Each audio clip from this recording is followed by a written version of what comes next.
Por supuesto que entendemos esto como parte del golpeteo de Estado que hay contra Xóchitl Gálvez. Esta inscripción de este tema tiene ese propósito y por supuesto que estamos aquí para alzar la voz y defender a Xóchitl. Denunciamos la semana pasada al presidente ante el Instituto Nacional Electoral por esta campaña de Estado contra Xóchitl, como en su momento marchamos contra el desafuero que de manera absolutamente abusiva e ilegal pretendió cometer Vicente Fox en contra del entonces candidato López Obrador.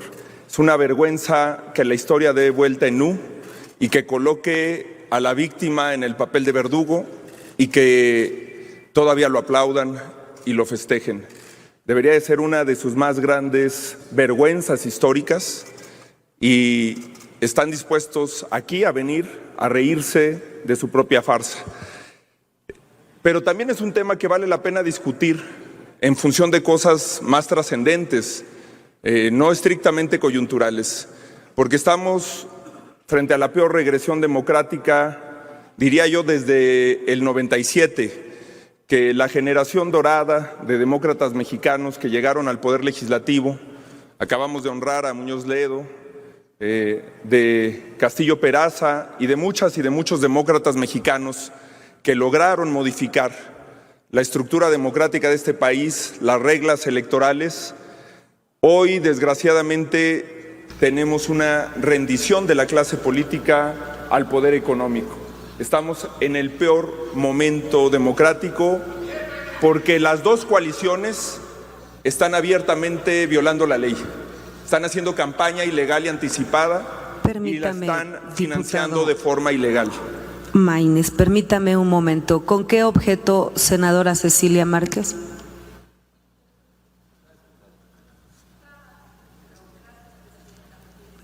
Perdón, diputada. Hacerle una pregunta al diputado Maynes. Sí.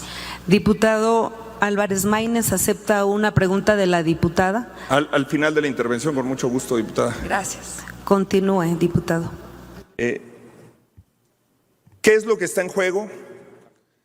Y que lo que nos debería de preocupar cuando atravesamos la carretera Toluca, la carretera del aeropuerto de Guadalajara a la ciudad de Guadalajara, o el periférico y vemos cientos de espectaculares y vemos el derroche que está sucediendo.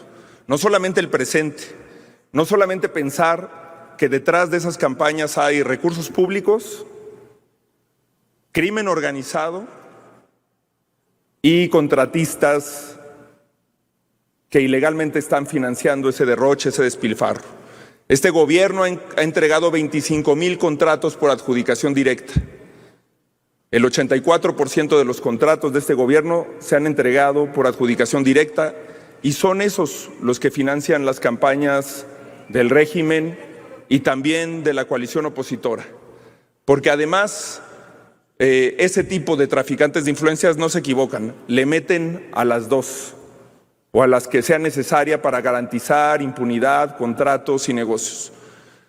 Lo que también nos estamos jugando es qué queremos que sean los hoy estudiantes de Derecho, de Ciencias Políticas que invitamos al Senado, que invitamos a la Cámara de Diputados, qué queremos que sean, empleados de uno de esos tres factores de poder, que para hacer una campaña, para poder competir de tú a tú, tengan que ser empleados o del crimen organizado, o de políticos que desvían recursos públicos, o de contratistas abusivos, de traficantes de influencias. ¿Y cuál es la esperanza que nos queda a nosotros? Que ahí si nos formamos en la cola y no decimos nada, ahorita le cae a Dan Augusto el moche, pero luego me va a caer a mí para una campaña. Esa es la trayectoria, la expectativa que tenemos, porque eran muy amigos del exsecretario de Gobernación, hoy senador, y era el favorito. Hoy el favorito es el que está en la silla y mañana podría ser uno de ustedes. Pero mientras tanto se está degenerando la política y comprometiendo el sentido democrático. No podemos ceder y por eso vamos a seguir defendiendo el respeto a las reglas electorales. Con mucho gusto, ahora sí contesto la pregunta. 1 minuto para hacer su pregunta, diputada, y 2 minutos, diputado, para contestar.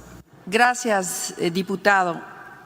Además de renunciar en Jalisco al recurso para la búsqueda de desaparecidos y también a la búsqueda de desaparecidos que hace Enrique Alfaro. Me queda claro que ya llegaron entonces a un acuerdo con Dante Delgado para ir en apoyo a una candidata. ¿Es correcto? Adelante, diputado, 2 minutos para contestar. Gracias. No entendí muy bien la pregunta, pero no. En Movimiento Ciudadano hay un diálogo democrático en el marco de la ley. Por cierto, aprovecho para referirme a la reforma constitucional que se hizo en Jalisco y felicitar al Congreso del Estado de Jalisco, que le dio autonomía verdadera al Poder Judicial, que el presupuesto del Poder Judicial va a estar determinado por una fórmula que no se va a negociar, que no va a tener una interlocución política, un manoseo. Eso debería de suceder a nivel federal. El Poder Judicial debería de tener presupuesto suficiente. Se habla de despilfarro, de excesos, de los sueldos de los magistrados. El verdadero despilfarro es precisamente el que tiene hoy sometido y asfixiado a la vida pública de México, a la clase política. Y en el caso del problema de las desaparecidas y los desaparecidos en Jalisco, no me gustaría inscribirlo en el terreno de lo electoral. Yo incluso en esos temas siempre le he ofrecido a la diputada Márquez una interlocución genuina, seria, en lo que se pueda contribuir, porque creo que no se merecen las víctimas de este país ese juego político electoral que, disfrazado de una preocupación o de dolor, la verdad hace todo lo contrario, lucrar con su dolor, con su justo hartazgo y con el problema gravísimo que tenemos en este país, que es una crisis humanitaria a nivel nacional y, por supuesto, en Jalisco, que yo creo que debemos de enfrentar desde otro lugar, diputada. Sé que no es la respuesta que esperaba, pero no puedo, por respeto a las víctimas, vincular ambos temas, el tema político electoral y el tema de las víctimas de Jalisco. Gracias.